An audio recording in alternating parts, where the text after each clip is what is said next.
नमस्कार, मैं हूं आपके साथ अंकिता पाल। बुलेटिन की शुरुआत करते हैं। छत्तीसगढ़ में नगरीय निकाय और साथ ही पंचायत चुनाव को लेकर तैयारियां जोरों पर हैं। रायपुर सीट सामान्य वर्ग की महिला के लिए महापौर दावेदारी के लिए आरक्षित है। महापौर पद के लिए भारतीय जनता पार्टी और कांग्रेस ने अपने अपने प्रत्याशियों का ऐलान कर दिया है।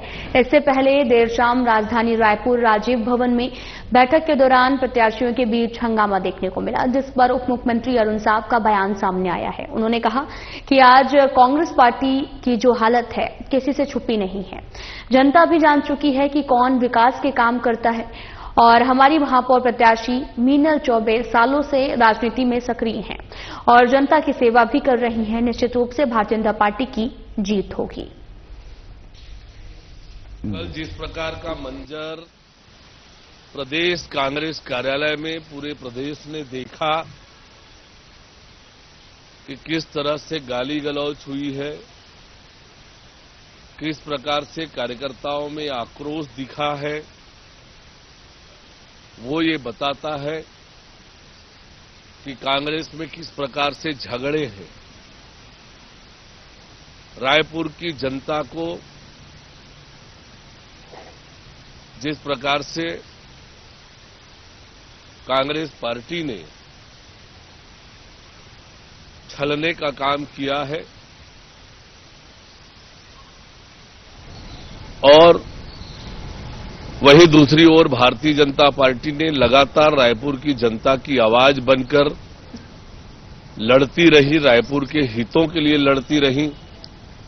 ऐसे मीनल चौबे जैसे एक जुझारू महिला को भारतीय जनता पार्टी ने प्रत्याशी बनाया है, जो वर्षों से राजनीति में है, जन सेवा कर रही है।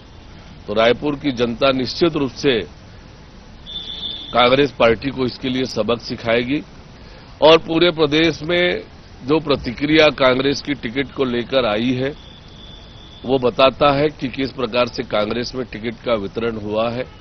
कार्यकर्ताओं ने तो और भी बहुत प्रकार के आरोप लगाए हैं जो आप लोगों के सामने है और इसलिए कांग्रेस पार्टी पहले से ही हार मान चुकी है और नगरीय निकायों की जनता तो तैयार ही बैठी है कांग्रेस पार्टी को घर बिठाने के लिए। 5 साल में जो दुर्दशा कांग्रेस की सरकार में नगरीय निकायों का हुआ, शहर की जनता ने ठान के रखा है कि इस निकाय के चुनाव में सभी जगह भारतीय जनता पार्टी को समर्थन देने का, भारतीय जनता पार्टी को जिताने का। उप मुख्यमंत्री और पंचायत मंत्री विजय शर्मा ने राजधानी रायपुर एकात्म परिसर में पत्रकार वार्ता को संबोधित किया। इस दौरान पंचायत चुनाव प्रभारी सौरभ सिंह भी उनके साथ मौजूद रहे। त्रिस्तरीय पंचायत चुनाव को लेकर पत्रकार वार्ता रखी गई, जिसमें उप मुख्यमंत्री विजय शर्मा ने कहा कि मोर आवाज मोर अधिकार नारा लेकर भारतीय जनता पार्टी पंचायत चुनाव में आगे बढ़ रही है। उन्होंने कहा कि बीजेपी का संकल्प था हमारी सरकार आती है तो आवास योजना स्वीकृत करना। पूर्व सरकार में पंचायत मंत्री ने इस्तीफा दे दिया था। छत्तीसगढ़ की गरीब साथियों को आवास तो मिल रहा है हमारी सरकार में, लेकिन पूर्ववर्ती सरकार के कारण ये 6 साल से रुका हुआ था। अगर 6 साल पहले ही लोगों को आवास स्वीकृत हो चुका है तो आज हालात कुछ और ही होते। उन्होंने कहा कि 84,06,931 आवास हमारी सरकार में स्वीकृत हुए हैं। हमारी संकल्प है कि इसके लिए राज्यांश का मांग को लेकर हम लगातार केंद्र से संपर्क में भी हैं। उन्होंने कहा कि हमारी सरकार ने प्रधानमंत्री जनमन योजना के तहत में ट्राइबल इलाकों में भी आवास स्वीकृत किए हैं, जिसके अंतर्गत 1,80,000 आवास स्वीकृत हुए। साथ ही आवास प्लस का स्पेशल पैकेज भी केंद्र से स्वीकृत हुआ है। इसके अंतर्गत 3,30,000 पंचायत मंत्री शिवराज सिंह चौहान ने छत्तीसगढ़ में देने का वादा किया है।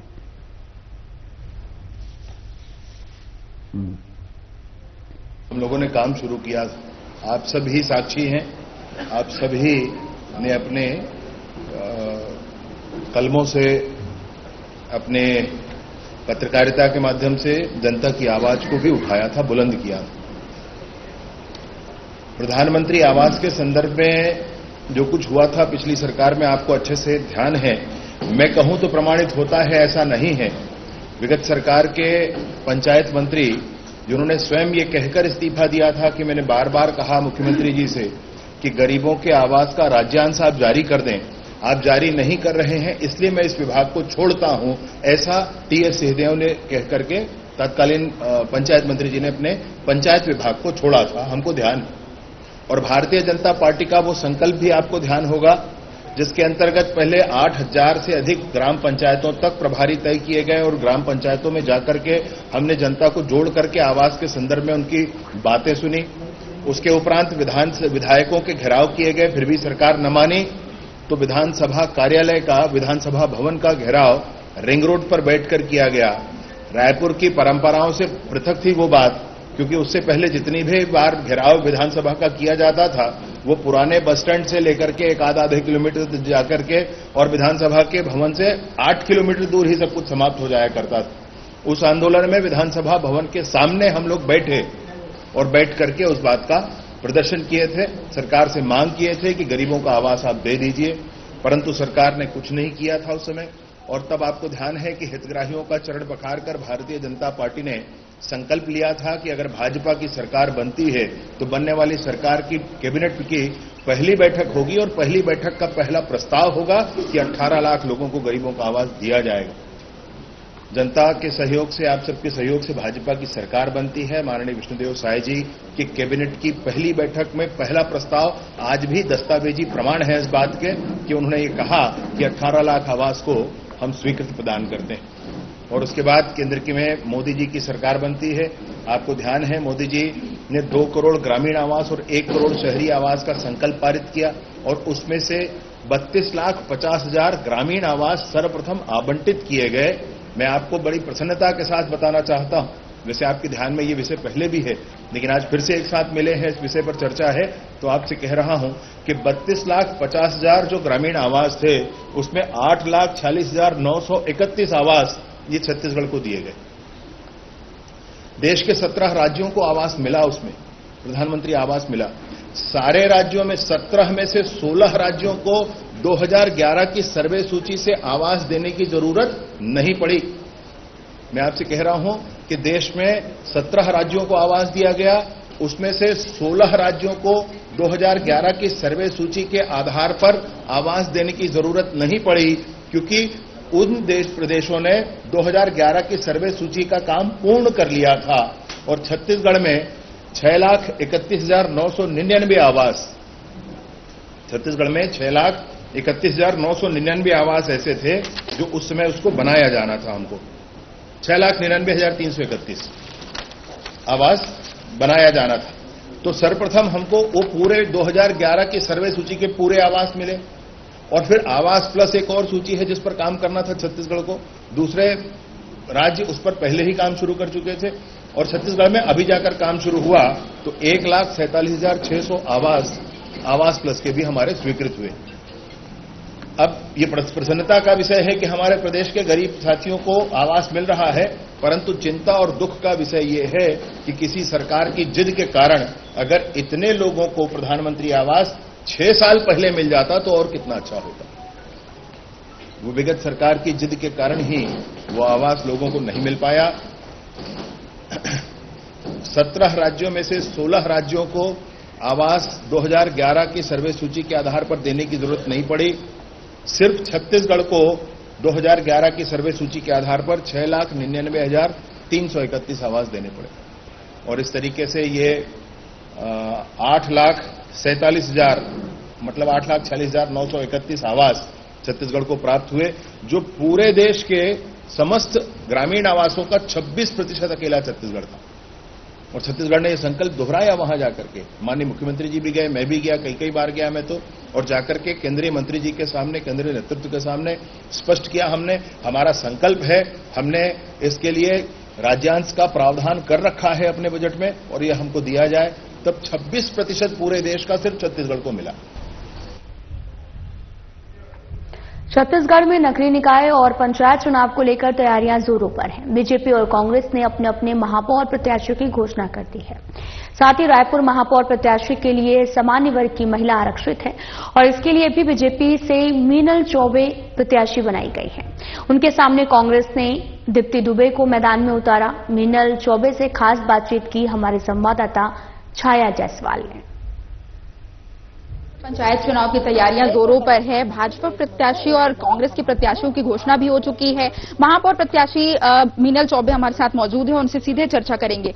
जब आरक्षण की प्रक्रिया हुई थी, महापौर आरक्षण की, तब आपने एक बात कही थी कि किसी चीज को अगर पूरी शिद्दत से चाहो तो कायनात उसे मिलाने की कोशिश करती है, तो इस पर क्या कहेंगे? आपको टिकट मिल रहा है? देखिए, लगातार मैं 15 वर्षों से नगर निगम में काम कर रही हूँ और मुझे काम का अच्छा खासा अनुभव हो गया था। तो मैं ईश्वर से प्रार्थना कर रही थी कि इस बार जो नगर निगम है वो सामान्य महिला के लिए आरक्षित हो जाता, तो हो सकता है मुझे अवसर मिले और मेरी पार्टी मुझ पर विश्वास करके मुझे अवसर दे दे। तो इसलिए, और लोग मेरे साथ जो लोग हैं जिन्होंने मेरी वर्किंग को देखा है और आम जनता के लिए जो मैंने काम किया है, तो लोगों की भी इच्छा थी, तो इसलिए मैंने उस संदर्भ में ये कहा था और अंततः वही हुआ। और मेरी पार्टी संगठन ने एक बार पुनः मुझ पर विश्वास जताया, भरोसा जताया। मैं आपके माध्यम से संगठन, संघ परिवार और अपनी पार्टी का बहुत धन्यवाद करती हूँ और मेरी कोशिश रहेगी कि मैं रायपुर शहर की जनता के लिए कुछ अच्छा कर सकूं। पिछले 5 सालों में ऐसे कौन से काम है जो मानती हैं आप पूरा नहीं हो पाए और उसको लेकर आगे जाएंगी, आगे आपके मुद्दे होंगे? देखिए, पिछले 5 वर्षों में कुछ काम ही क्या हुआ है? कांग्रेस के महापौर ने कोई काम ही नहीं किया है, तो उसमें क्या अच्छा और क्या इनकम्प्लीट और क्या अपूर्ण? 5 वर्षों में शहर की जनता ने जिस दुख को भोगा है उसको हम दूर करने का प्रयास करेंगे। नगर निगम का जो मूल दायित्व होता है, जो मूल कार्य होता है, शहर की जनता को स्वच्छ पेयजल उपलब्ध कराना, सफाई व्यवस्था देना, बिजली की व्यवस्था देना, नगर निगम इन कामों में पूरी तरीके से फेर रही है। और ऐसा नहीं कि इन चीजों के लिए पैसा नहीं है। केंद्र की सरकार और इवन प्रदेश की सरकार करोड़ों रुपए इन सब चीजों के लिए देती है, मगर वो सारी राशि है वो भ्रष्टाचार के भेंट चढ़ गई है। मेरा प्रयास रहेगा कि जनता जिस चीज के लिए टैक्स पे करती है वो सुविधा उनको पूरी मिले।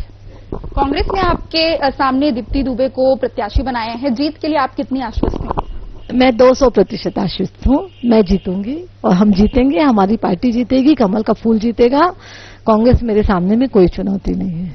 तो ये थी हमारे साथ मीनल चौबे, महापौर प्रत्याशी रायपुर शहर से, जो बता रही थी कि किस तरीके से वो जीत के लिए आश्वस्त है। बीजेपी ही यहाँ पर जीतेगी, उनका कहना है, और जीत के लिए पूरी तरह आश्वस्त है। कैमरामैन वीरेंद्र के साथ मैं छाया जायसवाल, साधना प्लस न्यूज, रायपुर।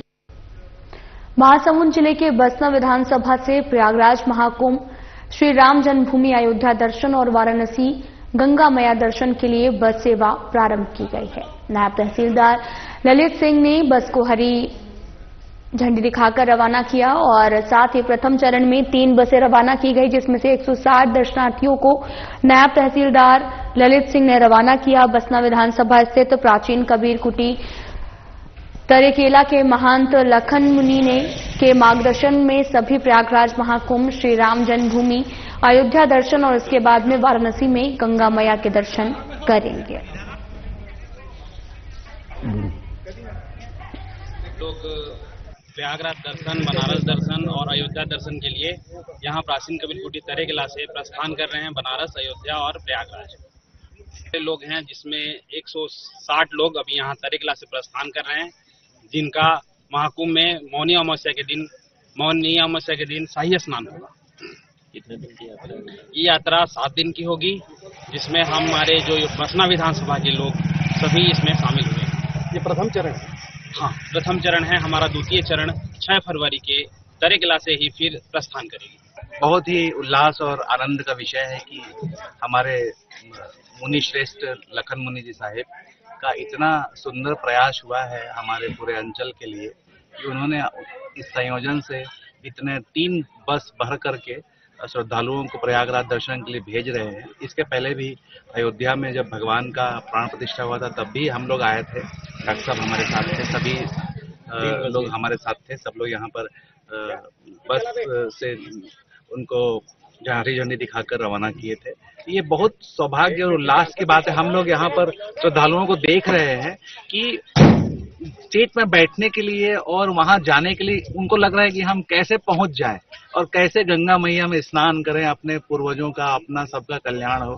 तो इसका बहुत सारा साधुवाद हम हमारे लखन मुनि साहब को देते हैं कि तरेकेला आश्रम से इतना सुंदर प्रयास होता रहा है। शासकीय हाई स्कूल मंगेदा में गणतंत्र दिवस हर्षोल्लास पूर्वक मनाया गया, जिसमें ग्राम के कई शासकीय और अशासकीय स्थानों पर झंडा फहराया गया है। और वहीं इस दौरान शासकीय उच्चतर माध्यमिक विद्यालय मंगेदा में सांस्कृतिक कार्यक्रमों का भी आयोजन किया गया। वहीं गणतंत्र दिवस के अवसर पर बच्चों के लिए मंगेदा उच्चतर माध्यमिक विद्यालय में साइकिल स्टैंड का उद्घाटन किया गया है।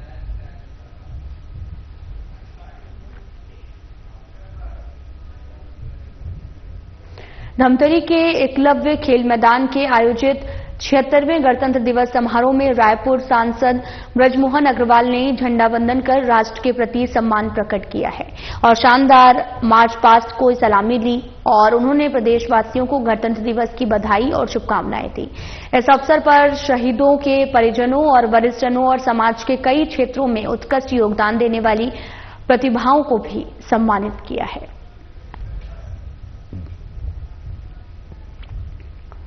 भिलाई स्थित सीमांत मुख्यालय सीमा सुरक्षा बल के जवानों और अधिकारियों ने बड़े ही हर्षोल्लास से 76वां गणतंत्र दिवस मनाया। सर्वप्रथम सीमा सुरक्षा बल छत्तीसगढ़ के महानिरीक्षक आनंद प्रताप सिंह ने ध्वजारोहण किया और इसके बाद वहां पर उपस्थित सभी अधिकारियों, अधीनस्थ अधिकारियों और कर्मियों ने राष्ट्रगान के साथ तिरंगे को सलामी दी। महानिरीक्षक ने सीमा सुरक्षा बल के महानिर्देशक दलजीत सिंह चौधरी की ओर से भिलाई, कांकेर और नारायणपुर में तैनात सीमा सुरक्षा बल के समस्त जवानों, अधिकारियों, उनके परिवार के सदस्यों को गणतंत्र दिवस की हार्दिक बधाई दी है और उनके उज्जवल भविष्य की कामना भी की है। गणतंत्र दिवस पर बीएसएफ ने ध्वजारोहण का आयोजन किया है और मैं अपनी ओर से और अपने सभी बीएसएफ के साथियों की ओर से सबको इस गणतंत्र दिवस की शुभकामना देना चाहता हूं। पिछले 1 वर्षों से हमको नक्सल उन्मूलन के क्षेत्र में सफलताएं मिल रही हैं और इस गणतंत्र दिवस के अवसर पर हम आज यही वापस पुनः शपथ लेते हैं कि हम इसी निष्ठा से काम करते रहेंगे और नक्सल उन्मूलन की दिशा में निरंतर कार्य करते रहेंगे। पखांजूर में 76वां गणतंत्र दिवस कार्यक्रम धूमधाम से मनाया गया। इस दौरान स्कूली बच्चों की ओर से मार्च पास्ट भी किया गया और साथ ही आपको बताते चलेंगे उसके बाद स्कूली बच्चों ने पीटी का प्रदर्शन किया। वहीं कार्यक्रम में मुख्य अतिथि के रूप में अनुविभागीय अधिकारी अंजोर सिंह पैकरा मौजूद रहे। इसके बाद मुख्य अतिथि ने मार्च पास्ट के बाद में सभी प्लाटून कमांडर का परिचय प्राप्त किया है।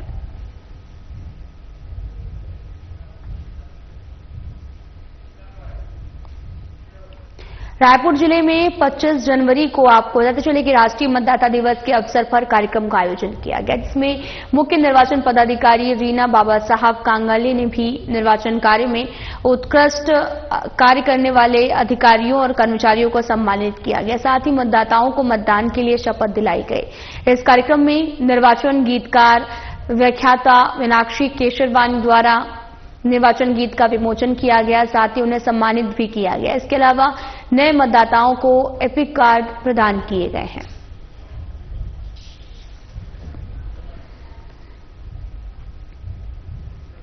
बढ़ते ग्लोबल वार्मिंग को देखते हुए यादव कल्याण परिषद ने भिलाई सेक्टर 7 यादव भवन के मैदान में पौधारोपण किया है। समाज के लोगों ने कहा कि लगातार ग्लोबल वार्मिंग का बढ़ना चिंता का विषय है। जलवायु संतुलित रहे, इसके लिए वृक्ष अति आवश्यक हैं। वृक्षों का विनाश मानव जाति का विनाश है।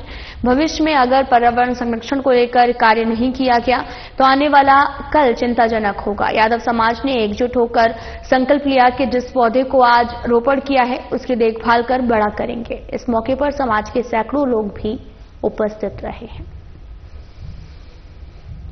यादव कल्याण परिषद सेक्टर 7 के द्वारा आज पर्यावरण के संरक्षण हेतु वृक्षारोपण का कार्यक्रम किया गया। इसमें हमारे यादव कल्याण परिषद के सभी साथी एक साथ एकजुट होकर पर्यावरण का वृक्ष लगाए और पर्यावरण अगर सुरक्षित रहेगा तो हम कभी भी प्रदूषण अगर नहीं रहेगा तो हमारा यहाँ पे सरवाइव करना बहुत ही सरल रहेगा।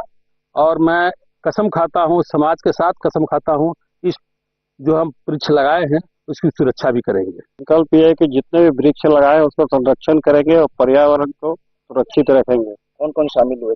हमारे समाज के सभी आदमी शामिल हुए थे। वीरेंद्र यादव है, अशोक यादव है, धर्मेंद्र है, ये और भी लोग हैं।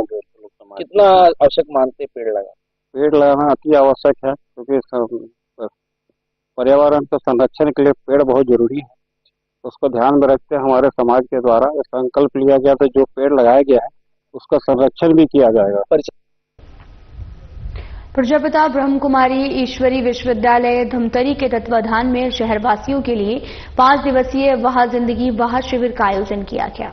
शिविर का शुभारंभ मुंबई से पधारे प्रोफेसर ईवी गिरीश और सरिता दीदी के सानिध्य में दीप प्रज्वलित करके किया गया। इस अवसर पर मुख्य अतिथि के रूप में दीपक लखोटिया, प्रखर समाचार पत्र के संपादक डॉक्टर वीरेंद्र साहू, डॉक्टर भगवती साहू मौजूद रहे। इस दौरान मुंबई से पधारे मुख्य वक्ता ईवी गिरीश, जो कि डायनेमिक ट्रेनर और काउंसलर हैं, लोगों को हंसाते जीवन की प्रैक्टिकल बातों का प्रकाश डाला। उन्होंने कहा कि आज जिंदगी वहा की जगह हाय है हो गई है। मोबाइल को साइलेंस करें ना करें, लेकिन परिस्थिति में अपने मन को बीच में जरूर साइलेंस करें। ऐसे में हमारे मन में कई मूड भी आते हैं जो क्रिएटर को डिस्टर्ब कर रहे हैं।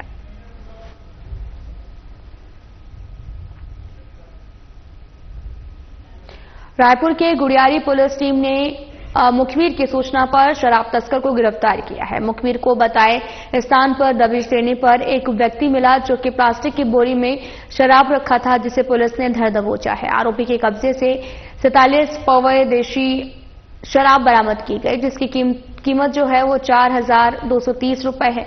पुलिस ने शराब तस्कर के खिलाफ आबकारी एक्ट के तहत मामला दर्ज करके न्यायिक रिमांड पर भेजा गया है।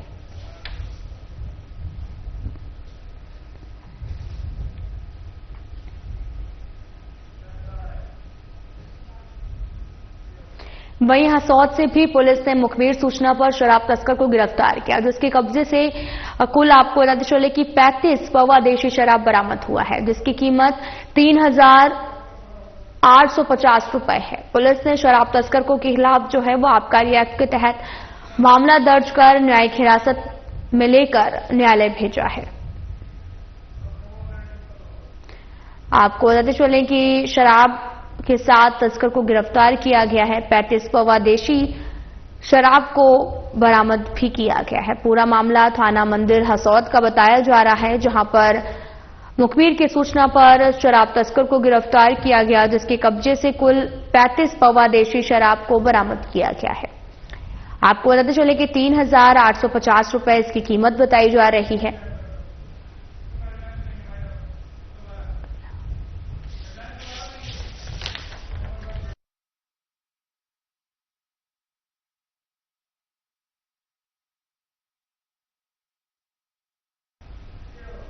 लाभ बुलेटिन में इतना ही। जाते जाते एक नजर डालते हैं सुर्खियों पर। छत्तीसगढ़ में निकाय और पंचायत चुनाव को लेकर